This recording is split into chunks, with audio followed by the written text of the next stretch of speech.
Hey everybody, welcome into this Adobe Photoshop tutorial brought to you as always by tutvid.com. You saw the title up there, right? We're going to take a look at two different ways to change the background color of an image, specifically a studio background, but I've chosen an image here that has a shadow cast against the studio background just so it's not like we're cheating and just swapping out one solid color. I'm going to show you kind of a nice fast and easy way, and then a much more precise way that not only is it more precise and you can get like a specific color, but it tends to preserve the contrast of the background a little bit more, and you can use this technique to recolor anything: a car, a tree, a person's skin, the background of a studio, anything in the world that you can imagine that may need to be recolored. You can use it to recolor that. If you're doing a line of clothing, you need every shirt to be a specific color. This is going to be your technique. It's exactly what you want to do. Now, before we jump into this, I want to let you guys know, well, first of all, if you like the video, please make sure you hit the little like button. That always helps. And make sure you subscribe to my channel. There's a subscribe button down there somewhere. That way you never miss another Photoshop or photography or Lightroom or any video tutorial that I have coming out on this channel in the future. But also, if you want to support the channel, make sure you pick up my course. It's all about how to retouch images in Photoshop. Really helps us out here, helps us continue moving forward with what we're doing. We're getting ready to move into a new studio. I've been saying it for weeks, but I promise you it's coming soon. We're making good progress. I am so excited about it. It's going to be amazing when we get in there. But today, we're going to take a look at converting or changing this studio background. And like I said, this technique can be used for anything. Now, the first thing that you need to do is create a selection of the background. Now, there's a bajillion and a half selection tutorials out there. I've done some here on my own channel.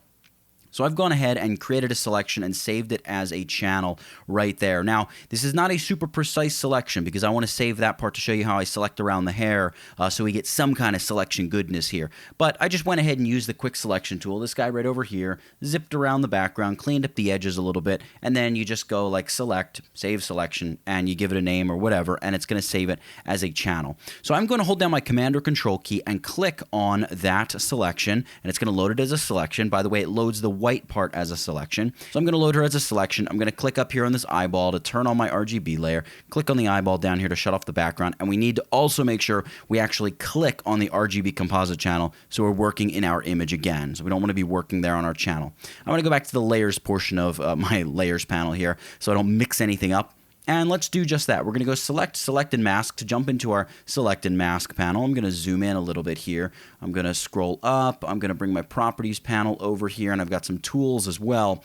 Now, I've got this tool selected, the Refine Edge tool, because we're going to use this to brush over the hair. If you take a look, if I set my transparency to 100, you can see here, we definitely have some very hard edges. That's not the way it looks in the original images. And if I back the transparency off, I can see there's wisps of hair that are hiding out here.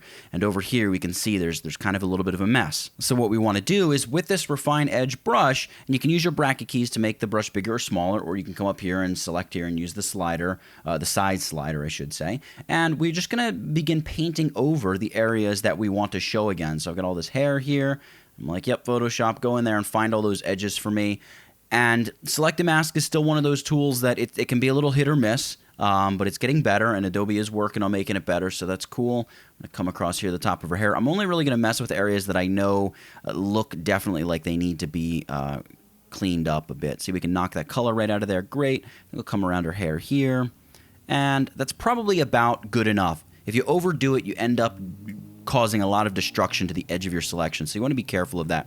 The rest of the selection edges all look pretty good. It really doesn't need to be like a hyper-precise selection. It just needs to be, good enough that nobody can tell that we made this selection. Now, down here, we can choose to output our selection or our select and mask parameters, if you will. We can choose to output them to a number of things. In this case, a selection is going to work perfectly because that's exactly what we want. So I'm going to go ahead and hit OK, and it's going to load her as a selection. Now, obviously, I want the background to be my selection. So what I'm going to do is go select inverse. Now I'm selecting the background, and I'm going to go select save selection, and we're going to name this background refined because we have all those refined edges. I'm going to hit OK, and I can Command or Control D to deselect. Now, I do need to reselect that, but I just want to show you here in the channels, we have background refined, and sure enough, the whole area that's going to be selected is the white bit of the channel. And if we ever want to load this as a selection, simply Command or Control click it, boom, it's loaded as a selection. Now, let's talk about the first way to quickly change the color of a background, creating a selection around anything that needs to be recolored, or in this case, the background behind an object that needs to be recolored. That's going to be a super super important part of the process no matter what. Now, here are the two different color techniques. So the first one is going to be using any number of adjustment layers. We can go with a solid color adjustment layer, levels, curves. We can even go with hue saturation. In this case, I'm going to go with solid color. And let's say we want to change this to a blue. So I'll go like light blue here, and I'm going to hit OK. And you can see it does not look realistic at all because, first of all, we lose all of our shadows. And it's such a rough, harsh transition between that blue and her. You can really see all the edges. There's no gentleness about it at all. So let's try a few different blend modes. First of all, we could try soft light. That tends to work nicely, and you can see if we shut it off, there's before, there's after. So it's kind of given us a purple tinge. It hasn't really gone blue, so we may have to come into here and say, you know what, no, we really want this to be blue, and we want it to be a bit darker.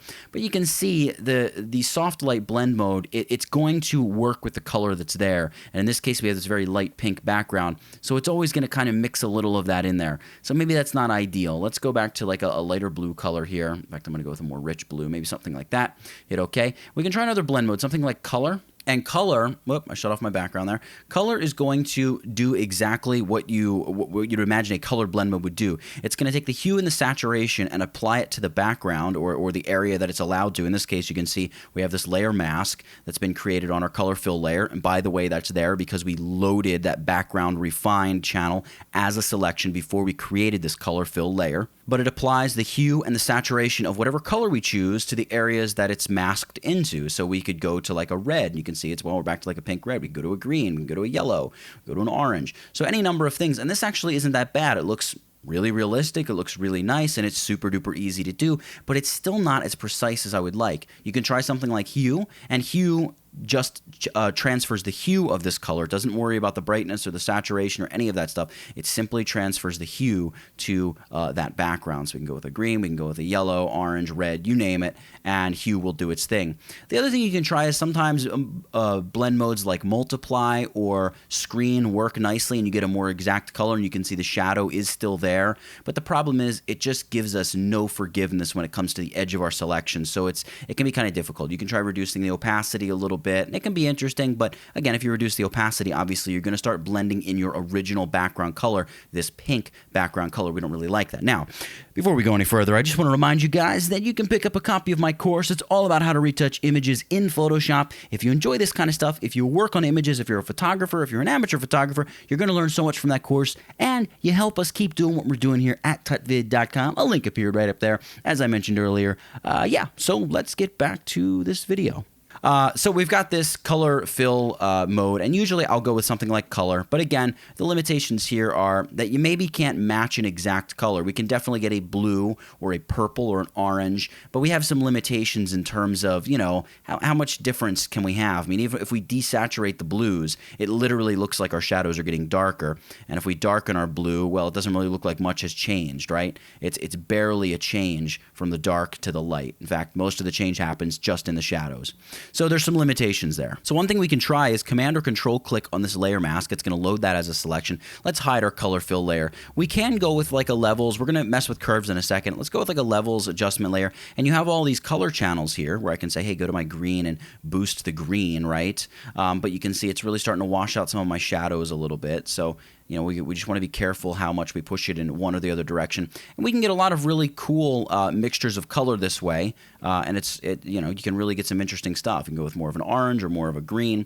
All sorts of different things you can do. And of course, you can work in the composite RGB channel, and you can straight up brighten or darken the entire background. But you can see what's happening. It's almost like a saturation slider more than anything else. Now, this is just at the blend mode of normal. We can try setting this to a blend mode of color, and you can see, well, it looks like it blends it a little bit more. It's actually not too bad. And here now, if we brighten and darken, you're getting a little bit more of that brightness darkness, but still definitely a big swing in the saturation. So there's all kinds of different things you can do. You can really play around with a bunch of different adjustment layers. Hue saturation, of course, is an option. And speaking of hue saturation, let's turn this levels adjustment back on. If we come up here and check out her hair, you can see, first and foremost, it's really not a perfect selection. But we do have some of this light fringing around the edges of her hair. So we could rectify that and suck some of that reddish pinkish color out of there with a hue saturation adjustment. Go hue saturation. We can say down here from the color channel drop down, go to the reds. We can say, look, desaturate the reds a bit. But that, of course, is going to desaturate all the red flowers in her dress, in her skin, her lips. Everything is going to to be desaturated. I don't know how much I really like that. Let's darken it a little bit as well on the red channel. So what we need to do is use the layer mask that's given to us. We can click on that layer mask, hit Command or Control I to fill it with black, grab your brush tool, and we want to right click here, and we're going to use a relatively small brush with completely soft edges, so hardness set to 0. Maybe I'll go like 100. Maybe I'll push it up a little bit. Try to go like 150. There we go. Perfect. And we're going to paint with white, but I'm going to set the opacity of my brush to about 10 or 20%. Now what I want to do is I want to load her as a selection. We can do this pretty easily by Command or Control clicking on one of these layer masks and then inverse this selection. Select, inverse. Now we just have her selected. So now when I paint with this white, it's going to sort of keep it within my little selection here, and I can go through and I can just paint gently over the edge with my soft edge brush. And now if I hit Command or Control D to deselect, I shut that off, I turn it on, we're neutralizing that very little bit of red fringing. It might even be difficult to see in the video, but there's definitely some red fringing. And you can go over it as much or as little as you like. If I Alt or Option click on the mask, you can see there we've made that sort of selection. So the lighter the color, the more of our hue saturation adjustment will show through. So we've got that going on for us. Let's get rid of these layers now and talk about a much more precise color change that we can affect here in Photoshop. Let's just turn on the colors layer group here, and let's say that one of these two colors is what we want to convert this background to. The client has sent us these colors. This is what they want. So let's see what we can do here. Now, before we jump into doing much with this, I want to talk real quick about the LAB color mode. When you're doing serious color work in Photoshop, LAB is typically where you're going to work. Now, you can, if we go image mode, we can convert the whole image right into LAB color mode. I'm not going to work this way right here with this project because we're going to be using adjustment layers to change the color of our background. But when you switch from the LAB color mode back to RGB to export your image and save it as a JPEG, all that kind of good stuff, you have to sort of flatten the image in terms of, you can't preserve those adjustment layers. I'll put it to you that way. So I'm going to try to work in the RGB color mode, but use LAB color to help me through this process a little bit. But it helps to understand LAB color. So LAB color works like this. L is your lightness, and you have an A and a B channel. These are kind of like the tint and temperature slider in the Adobe Camera Raw filter or in Lightroom. Temperature, tint, you got blue to yellow, it's the cools and the warms, and then tint is your greens and your purples. So what you got here, your greens and your purples are your A, and then the B channel is your blues and your yellowy oranges, so your cools and your warms. This is important because we're using curves in the RGB mode, and RGB, of course, is red, green, blue. But the opposite of RGB is cyan, magenta, yellow. So when we pull up in our red channel in curves, right, if I just add a quick curves adjustment layer here, in the red channel, if I pull up, I'm adding red to the image. If I pull down here, I'm adding cyan to the image. We can't see any changes because we're just over solid white, so there's just already as much color as we can possibly get there. And the same thing with green. If we go to our green channel, pulling up adds green, pulling down adds magenta, and the same thing here with the blue, where you pull up, you add blue, you pull down, you actually add yellow. I know this looks orange, but it's just because I copied it over from this gradient here, but the opposite of blue is yellow. And then, of course, cyan, magenta, yellow, and K is just black, but we're not really worrying about black. We'll use the composite RGB slider to worry about the brightness of our background. Now, this is all important because, well, the first thing we want to do here, let's try to make this color this yellow. So what we'll do is we'll take our eyedropper tool and we'll choose the sample size and we'll choose something relatively large. Let's go with like an 11 by 11 average. This is going to average the colors in 11 pixels, sort of 11 square pixels around the eyedropper tool and give you that color instead of giving you an exact pixel color. So it's no skin off our back here when we sample the red, because in 11 pixels in every color it's that exact red. It's great. But for the pink background, we're getting more of a general color, which is great. It's really, really useful for us. Let's open up our info panel here, and I'm going to drag the info panel over here. What I want to do is I want to sample both of these colors and grab color stops and place them on there. So if I hold down my shift key and click in the middle of my red block, I get the RGB color readout here in the info panel. 221 in the red channel, 16 in the green, 33 in the blue channel. It's a brightness value in that channel, the amount of that channel on a scale of 0 to 255. So red, there's a lot of red, of course. It is a red after all. Let's do shift and click on the yellow block as well, and you can see we've got a lot of red and green, not very much blue at all, almost no blue in fact. What's the opposite of blue? Yellow. So of course, if we want to build a yellow, we're probably not going to have a lot of blue in there. Let's also place a couple stops on our background. So let's just hold down shift and place a stop up here, and we'll place a stop down here as well. And you can see we're getting the RGB color readout of all of these. I want to change this readout by clicking on the little eyedropper symbol. See, there's a little arrow next to it. Click on that and choose LAB color. Now we're changed to LAB. Great. Let's do it with all of these. LAB, LAB, and LAB. This is going to be useful because we're going to add a curves adjustment layer here above our background. And well, you can see as soon as I did that, let me undo that. You can see all the colors here, or all the numbers, excuse me, for the colors, they all changed, right? Let me just undo and bring it back. See how they all changed? That's because the curves adjustment is beneath our colors that are being sampled. So let's make sure those colors are beneath the curves adjustment layer. See, now order has been restored. So what I want to do, I'm going to select my curves adjustment layer, and we're going to work with the yellow. So the yellow is the number 2 spot, and let's just, for the sake of keeping things simple, let's sample and watch and work with the number 4 spot down here, because they're stacked right on top of each other here in the info panel, right? We can see all these numbers. Now, I should mention too, these little slashes have appeared. That's because the number on the left is the original color, and if we come in here to the curves and we start making crazy adjustments, the number on the right is now the new set of values, all right? So that's going to be useful because we're going to start changing things here in just a moment. We can see that the brightness of the background is actually pretty close. The L channel is pretty similar. So I can come over here to my curves panel. I can select my little finger slider or slidey tool. I can hold down my command or control key and click in the middle of that point, and it's going to place a little point on my curve right there at that level of the histogram, and I'm just going to nudge this upward a little bit, and there we go. Our L level, right, our edited L level right here on the left is the same as the original L level on the left. I'm sorry, that's on the right. That's the left. Okay, so 85 and 85, great. Now we got to work on getting our A channel from 21 down to 8. If we think for a moment back to our color compare here, I'm going to zoom out a little bit. Remember that the A channel is green to purple and blue is, or I'm sorry, the B channel is blue to yellow. So we're really going to hang out in the green and blue channels to begin with and see what we can do if we can really bring these colors closer and affect the color of this background. So what I'm going to do, I'm going to use a little hotkey trick here. I could go to each of my color channels and place a point exactly where I want by command or control clicking. But if I hold down command shift, that'd be control shift on the PC, and click on that point, it's going to add a point to every one of my color channels. So there's the point in the green channel, and you're going to see here in the blue channel, we've got that point there as well. So we're set and ready to go.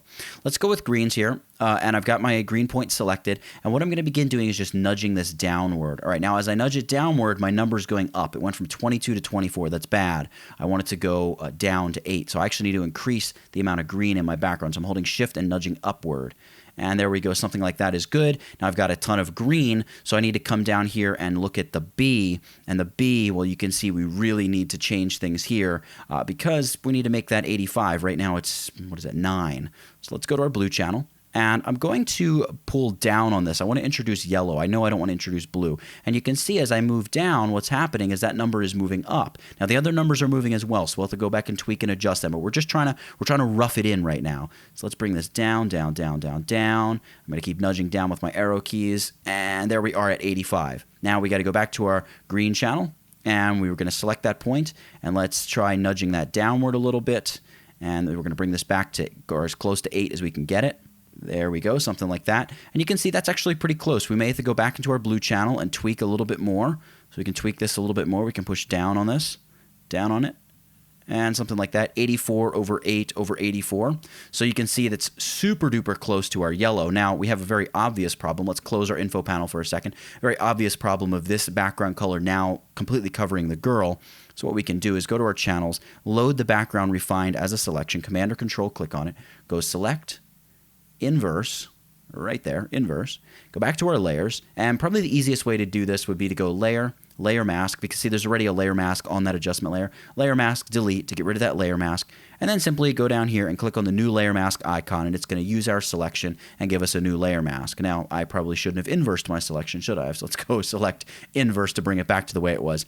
Add a new layer mask, and you can see we have this yellow background which is matching this yellow exactly. Now we can use the same technique. I can shut that curves layer off. We can actually load that background layer, that mask as a selection, create another curves adjustment here, and we'll want to go to Window, open up our info palette once more, and now work with 1 and 3 and try to make the background red, and we can sort of do a split tone thing where the background color changes behind her back. So what I'll do is once more I'll hold down Command Shift and just click on the number 4, and it's going to add that dot to all my color channels. Notice it doesn't add it to your composite RGB, so we'll just Command or Control click to add that. And we're going to look to get the LAB a bit closer. So let's nudge downward on this. and I'm going to look to bring the lightness down at least as much as I can here without totally destroying the image. I got it down to like 60. Let's take it down to 70 for now, and we'll see what happens as we work with some of these other channels. Let's come over here into the red channel, and you can see that the point is way up close to the corner, so there's not a lot of latitude that we have. So let's just try pushing that up a little bit. We can see, I don't know, it's not really doing much of anything for us, so maybe we're not really going to mess with that. Let's leave that kind of where it was. Let's go play with the green and the blue channel. So here's green, and I'm going to try pushing this down. I'm looking to get the A channel to around 71. There we go, something like that, 71. And now the blue channel is at -6, but it needs to be at 51. Remember, ignore the numbers on the right for our original color stop or our color sampler. We're interested in the colors on the left for the original color and the colors on the right for the new color. So number 3 up here, up here is our new color. I sampled down in here, didn't I? Well, don't worry. We're working up here on this one. We're going to go down to blue, and we'll select that blue point, and we're going to nudge this. Let's nudge it down because we want to get rid of some of the blue, right, to make it more red. And let's try to make this closer to 51. So there's 51. Now our A channel has gone back to 65. We really want that to be around 71. So we can go back to the greens, and we can push that down. Make sure we select that point. We can push this down. Get it back up close to 71, something like that. Our bottom channel number, the B channel, is at 49. No worries. Now let's go to the composite RGB, and we need to make it just a little bit darker. So maybe we can pull down on the lightest point up here, see if that helps us. And it helps us a little bit, but it's really just kind of flattening everything out. So let's just work again from our original point. Try to push this down to about 48, something like that. But you can see as we do this, part of the problem we're running into is we're just completely losing all of our shadows.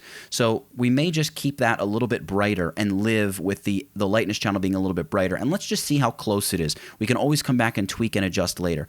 Let's drag the colors layer group up on top here, and you can see it's going to completely change what all's going on here, but I'm not really too concerned about that. It gets rid of that second column of numbers, but we're also on a layer group and not our adjustment layer, so I'm not overly concerned with that. We can see the red's pretty close. It's maybe a little bit too saturated, so we could go and we can tweak and adjust it a little bit by eye at this point, but again, we're not working in proper LAB mode where this becomes a little bit easier. We're more or less kind of flying by the seat of our pants, but it's a really interesting way to do this, mainly because you really preserve the non-destructive nature of this stuff. Now, what I want to do is hold down my shift key, and I can get rid of all these eyedropper sample points, or if I just get rid of the eyedropper tool altogether, go to my move tool like this, it hides them. So I'm gonna leave them in place because I don't want to get rid of them quite yet. Maybe we want to go back and make some changes later.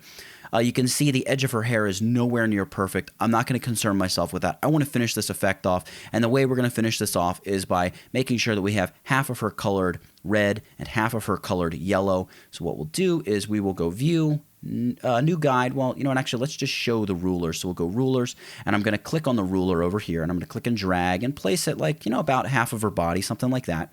And I'll use the selection tool, the rectangular marquee tool, drag a selection out, and make sure it is exactly on that center point. And I'm going to select that layer mask. We can go Select, Inverse to flip the layer, and we're just going to fill this with black. So we're going to go Edit, Fill, and choose Contents, Black, hit OK, and you can see now half of her body is covered with, or half of the background is covered with red, the other half is that original pink, which actually is kind of cool in and of itself, but let's really go for the full look here. Let's turn on our yellow adjustment layer, and you can see we need to mask this because it's corrupting the reds. So let's select the entire red side here and select that layer mask. I clicked on the layer mask there. We're going to go Edit, Fill it with, again, black, hit OK, Command or Control D to deselect. Let's hit Command or Control R to make the rulers go away, and Command or Control and the semicolon to make the guides go away. And you can see here's the finished effect. So we came in with this image, and we got this dual background image, or dual background colors, I should say, where we're preserving all those original shadows. Now, obviously, you can see that here around her hair, we need to do a lot of work to clean up that selection and make it much, much better than it is. But the point is here, we can go ahead and use colors provided to us by a client and get very nearly exactly matching colors. You can see the yellow is much closer than the red. The red we would have to go in and tweak and adjust just a little bit more. And in fact, we could, if we wanted, we'd come in here and say, you know what, let me try pulling down on that white point a little bit. How does that work? That actually looks not too bad. Maybe we need to darken it just a little bit more, something kind of like that. And we could come into the greens here and make it just a little tiny bit more magenta, something like that, and maybe that's a little bit closer. We could always bring up our color samplers again and go over that once more and really, really clean things up even more. So that will pretty much do it. That's how we do it. Now, the little bit of fringiness up there in the hair, that's really going to bug me. I'll go in and clean that stuff up in my spare time. Over here on the yellow, it doesn't look too bad except for maybe that little spot there. But yeah, that is pretty much how it's done. Now, again, if you're wondering, I did not switch to the full-on LAB color mode, but instead worked with the LAB color readouts because I didn't want to lose my adjustment layers. I wanted to maintain that editability for down the road if I decided I wanted to change the color again, or maybe this red and yellow wasn't particularly the color I wanted after all. You have all kinds of different options, and it's a little bit more difficult doing it this way, but it's also much more flexible. So that's why I would rather go through the pain on my end and have the flexibility for my client afterward if they decide, you know what, we actually want to change things a bit and maybe use a totally different color than we initially told you. And also, I like to use the curves adjustment in a case like this and not a solid color adjustment layer like we used near the beginning of this tutorial, because number one, you can get a real solid color and change it to virtually anything you want, but also you do maintain the contrast levels in the original color a bit more. So if you're colorizing a wall like this and you want to maintain all those shadows, this actually does a better job of maintaining those shadows than something like a solid color adjustment layer. So if you like this tutorial, again, make sure you like the video, subscribe to my channel if you haven't already. If you subscribe, you never miss another Photoshop tutorial in the future. That sounds like a deal to me. And for changing the color of darn near anything, but specifically a background behind a model or a subject of any sort, using adjustment layers and LAB color readouts and solid colors and blend modes and masks and select a mask and all kinds of different things, that's it. Get it? Got it? Good. Nathaniel Dodson, tutvid.com. I'll catch you in the next one.